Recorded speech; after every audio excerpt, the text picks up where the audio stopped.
What's good, y'all? I'm Jerry, about to check out 10 NBA players who forced rule changes.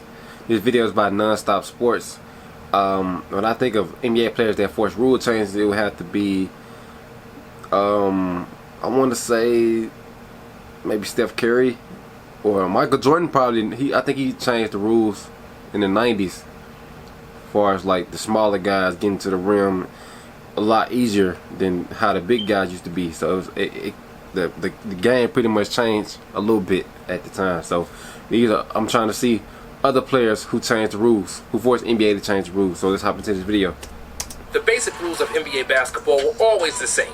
There are 5 players on each team, a 10-foot hoop, and 94 feet of hardwood. The rest is significantly different, and the game has drastically changed over the years. Styles and tendencies of play have been modified, the physical ability of the players is not the same, and the rules have evolved to make NBA you basketball definitely can't foul the same way you did back in the 90s and 80s. Forced some of the biggest rule changes in NBA history.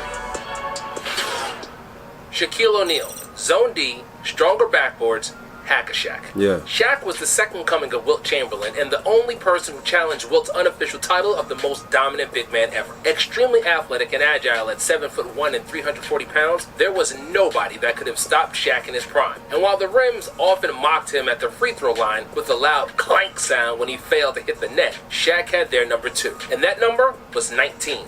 As in 19 broken rims and backboards in his career, which now proudly serve as a monument in front of Shaq's house. While most of the damage was done in high school gyms, NBA arenas weren't equipped to handle the Shaq attack either. Big Diesel famously broke 2 backboards in his rookie year while he was still fairly slim and below 300 pounds. The NBA realized that they had to make a change for the big fella to stop shattering their rims. So they started making stronger stanchions and backboards. And just like Wilt, when Shaq got too dominant in the early 2000s, the league made a significant rule change. The defensive 3-second rules were implemented, aimed to stop teams from loading up big men in the paint, which teams mainly did to stop one person, Shaq. For the same reasons, the illegal defense was removed, which was supposed to counter the 3-second rule and give teams a fighting chance to guard the great Lakers center. And finally, the league changed the Hack-a-Shaq rule, which only happened in 2017, well after O'Neal's retirement. His successors at bad free throw shooting, DeAndre Jordan and Dwight Howard, were butchering the game, and nobody wanted to watch one man at the free throw line possession after possession. So the NBA prohibited intentional fouls in the last 2 minutes of the game. Charles Barkley, 5-second rule. Kristaps Porzingis had a bad shooting night for the Mavs in a regular season game in 2020, which prompted Sir Charles to call him soft on Inside the NBA, wondering why he doesn't play more in the post. And while Rick Carlisle and analytics disagree with Chuck, with all the evidence pointing in the low efficiency of the post-up in today's game, it's easy to see why Barkley thinks the way he does. The round mound of rebound was one of the best post players in history, and he loved to use his round mound to bully the opposing players. He would sometimes use up to 20 seconds on the shot clock posting up before he took a shot, and despite the effectiveness of the move, the league wasn't having it. With the omnipresent idea to make the game faster and more appealing for fans, David Stern and the NBA instituted a new rule, which prohibited Chuck to lean his posterior on poor defenders like he did. The so-called booty rule forced offensive players to make a shot or pass within 5 seconds of having the ball below the free throw line. Reggie Miller, the leg kick. Reggie Miller's career was largely predicated on 2 things: his shooting and his competitiveness, which was borderline dirty at times. Reggie would use every trick in the book to gain the slightest advantage, legal or illegal.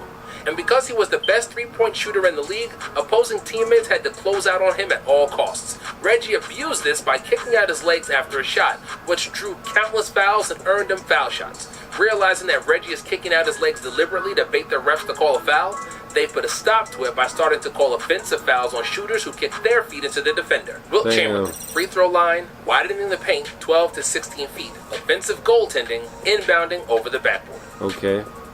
In 1997, at the All-Star Game in Cleveland, the NBA honored the 50 best players in NBA history, and Michael Jordan and Wilt Chamberlain had the opportunity to discuss who was more dominant. After a spirited back and forth, Wilt finally said to Jordan, "The difference between you and me is that they had to change the rules so I couldn't dominate. They changed the rules for you so that you could dominate." Jordan had no response to this because he knew the Big Dipper was right, and that there were multiple rules designed precisely to stop Chamberlain. Wilt Chamberlain routinely threw free throws off the backboard to himself and was so powerful and athletically dominant that he could always catch his own misses and put them in the basket. It was an automatic 2 points every time he got fouled, and the league had to put a stop to it as he got fouled a lot. Since he also scored on every inbound pass when his teammates just lobbed it over the backboard, the league prohibited that too. Offensive goaltending, which is now called basket interference, was introduced because of Wilt as well. The NBA also widened the paint from 12 feet to 16 to push Chamberlain further from the basket in an attempt to make this demigod look more mortal. Kevin Durant, the rip-through.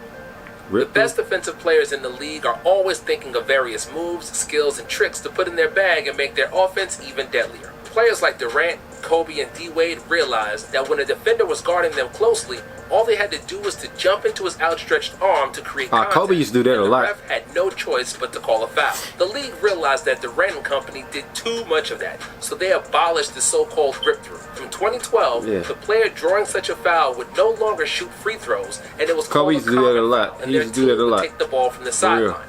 While there was no reward via free throws, we can't say this rule change had much effect. They got to change James Harden stuff. Move to the max and constantly tries to tangle himself into the opponent's arm to draw a foul. Allen Iverson, palm the ball, dress code.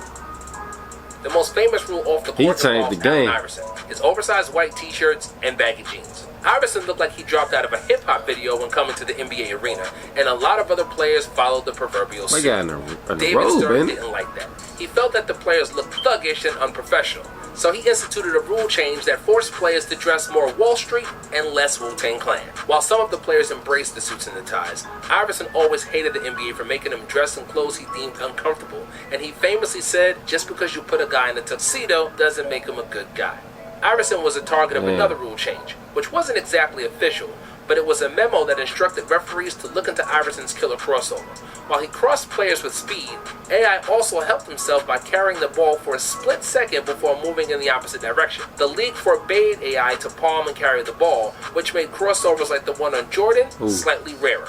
Kobe Bryant, hand check. With Jordan's second retirement, the league lost not only its biggest icon, but also became aware of how much the product on the floor is losing its meaning. After decades of static, predictable, and overly physical basketball, the NBA has begun to lose fans. That's why a special committee appointed by David Stern met in Phoenix in 2000 to decide in which direction the league would develop. The goal was to bring back the attractive basketball as in the 1980s, so sets of new rules were implemented in the 2001 season. The zone defense was no longer illegal. Defensive 3 seconds were introduced, and in 2004, the hand checking was banned. The intention was clear: to speed up the game, open the floor, and increase the number of points. And because the league decided to introduce this after the 2004 NBA Finals, where Pistons defenders were smothering Kobe with their physicality, we attributed the hand-checking rule to him. Even though he was the best guard in the league at the time, Bryant shot just 38% in the series, in which the Lakers averaged a measly 82 points per game. Just a few seasons later, Kobe averaged 35 in a season. Bruce Bowen, landing zone. Bruce Bowen was one of the best perimeter defenders in the first decade of the new millennium, and he's a huge reason why the Spurs won 3 championships. The original 3-and-D player was tough as nails, and he had no conscience on the court. He'd do everything in his power to stop his opponents, which also meant injuring them if necessary. Bowen was famous for sliding his feet beneath the shooters, which would often result in ankle sprains of players that had to go against Bruce. In 2006, the league instituted a landing zone rule, which said that players must have a safe space to land, and was a direct correlation to Bowen's antics. George Mikan, widening the paint, 6 to 12 feet, defensive goaltending.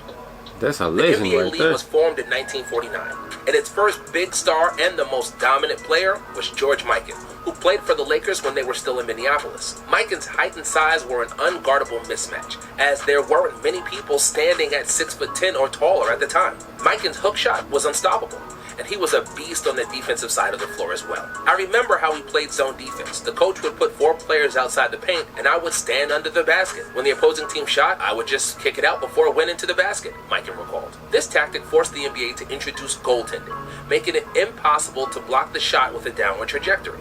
However, even with this new rule, Mikan was too hot to handle on offense, and he single-handedly filled the Lakers trophy room with championship hardware. In 1951, the NBA tried to weaken Mikan's game by widening the paint from 6 feet to 12. Because he can only be in the paint for 3 seconds, the league official forced Mikan to attack from twice the distance, which made it somewhat easier to defend him. Although his numbers dropped a bit, he still won 3 more titles for the Lakers. Michael Jordan, isolation rule. Before 1987, an NBA defender had 2 choices regarding the defense of the opposing player.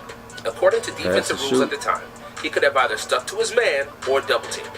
When Michael Jordan came to the league, he was so dominant one-on-one that the rest of his teammates often just stood at one side of the floor and watched Michael go one-on-one time after time. Damn. Because the defenders were forced to abide by the rules and guard their man, Mike would have the entire side of the floor to himself against the helpless defender who had to stop the most athletic player in league history one-on-one in the open space. If they doubled, they'd leave somebody wide open, so it was like feeding a mouse to a snake. That's an easy pass. He didn't like that the Bulls games were turning into one-on-one exhibitions opposed to real basketball games. The NBA then prohibited teams from placing 3 or more players above the top of the key away from the ball, which stopped Jordan from scoring league-leading 37 points per game in '87 to a league-leading 35 points per game the next season. Damn. They really wrecked Michael's career with that one, didn't they?